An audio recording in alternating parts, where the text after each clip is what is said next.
Hey there, DIY enthusiast.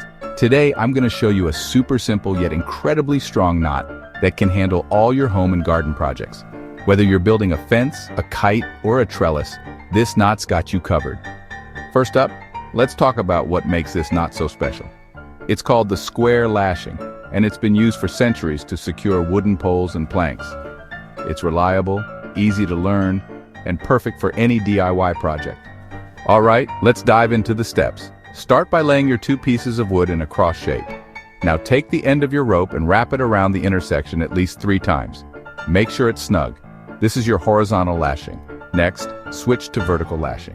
Wrap the rope around the wood in the opposite direction, again, at least 3 times. Tighten it up real good. This crisscross pattern is what gives the square lashing its strength. Finally, tie off your rope with a secure knot like a clove hitch to lock everything in place. Give it a good tug and you'll see how sturdy it is. Now let's see it in action. Here's a kite frame being assembled with our square lashing. Notice how it keeps everything tight and secure. And check out this fence, solid as a rock. So, next time you've got a DIY project, remember the square lashing.